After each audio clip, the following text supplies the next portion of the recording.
আমরা দেখতে পাচ্ছি গতকাল হাতির জেলে 5 বছর থেকে অথবা 6 বছরের একটি বোনকে গণধর্ষণ করেছে এবং ধর্ষণ করার সাথে সাথে তাকে হত্যা করেছে। এখনো পর্যন্ত তারেক রহমানের যে আই হ্যাভ এ প্ল্যান ছিল, ওই প্ল্যান অনুযায়ী তার দলের নেতাকর্মীরা, শীর্ষ নেতাকর্মীরা এবং দেখতে পাচ্ছি বাংলাদেশের বিভিন্ন ওয়ার্ডে তাদের মেম্বার এবং সামনে যে নির্বাচন আসতেছে, স্থানীয় নির্বাচন, তাদের মেম্বার, তাদের যে শীর্ষ চেয়ারম্যানরা পদপ্রার্থী হবে, তাদের বিভিন্ন হাই হুমকি দিয়ে মানুষ অথবা ভাই বোনদেরকে বিভিন্ন হুমকি দিচ্ছে এবং বোনদেরকে দর্শন করছে। এটার আজও পর্যন্ত কোনো জাতীয়তাবাদী দলের কোনো নেতা, এমপি থেকে মন্ত্রী কোনো অ্যাকশন নিচ্ছে না।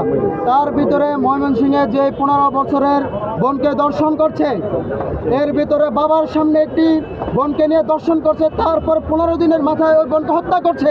এরা কারা করছে আমরা সোশ্যাল মিডিয়ায় দেখতে পাচ্ছি, ফেসবুকে দেখতে পাচ্ছি। স্থানীয় কিছু নেতাকর্মী, বিএনপির হত্যাবাদ সন্ত্রাস, এরা আমার বোনকে দর্শন করছে, হত্যা করছে। এদের বিচার বাংলাদেশের সুপ্রিম কোর্টে বিচার আয়ত্তাধীন আনতে হবে। আমরা এদের বিচার চাই, এদের শাস্তি চাই।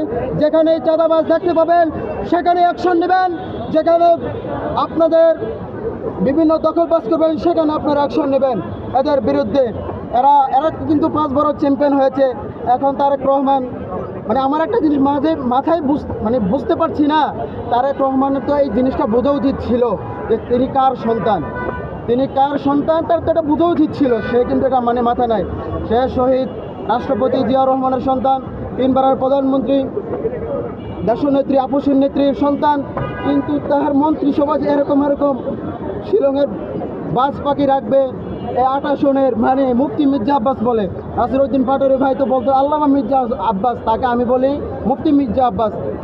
এত সন্ত্রাস, এত কিছু রেখে একটা দল গঠন করছে, আমার মাথায় এগুলো বুঝতে আসে না।